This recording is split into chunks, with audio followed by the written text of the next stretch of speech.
हाँ तो मैं सिंगर विपिन विधाता एक रोपाई यानी रोपनी का गीत लेकर के आया। जबकि किसान फर्स्ट दिन रोपाई करने जाता है तो भूमि पूजन करता है। तो भूमि पूजन करता है तो धरती माँ से कैसे प्रार्थना करता है। यह गीत जबकि गावा लिया जाता है उस वक्त में गा करके और धरती माँ को खुश करके गाते हैं लोग और खुश करते हैं और रोपाई करते हैं। वो किसान कैसे धरती माँ से विनती करता है।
हमरो पे रखिए माई तू किधे आनावा हो। हमरो पे रखिए माई तू किधे आनावा हो। अन बाली के भरिया बना जी। हमरो पे रखिए माई तू किधे आनावा हो। अनबल के भरिया बना जी।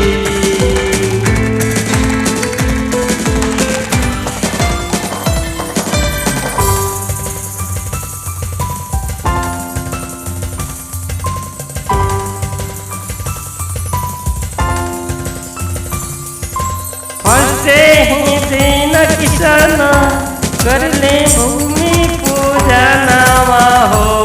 धरती माई पर आसरा लगाई जी। सुनबू तो सुनिए माई हमरो बचनिया हो। भरी की दिह भनकार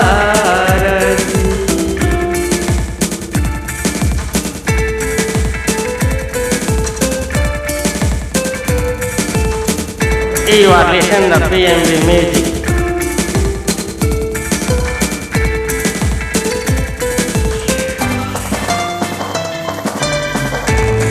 धरती की लिपि हो दिले फूला चढ़ाई हो दिले। धरती की लिपि हो दिले फूला चढ़ाई हो दिले। धरती माँ से करे लगले पुकार जी।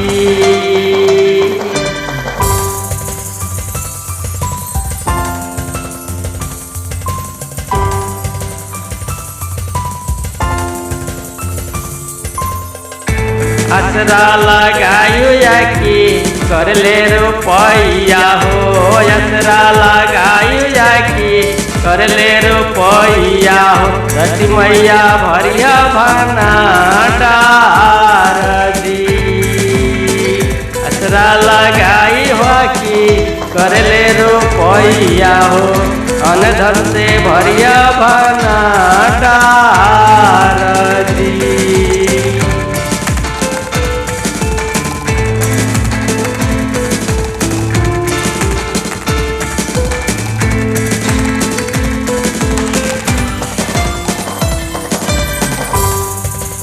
असरा लगाई किसाना कर ले भूमि पूजनवा हो।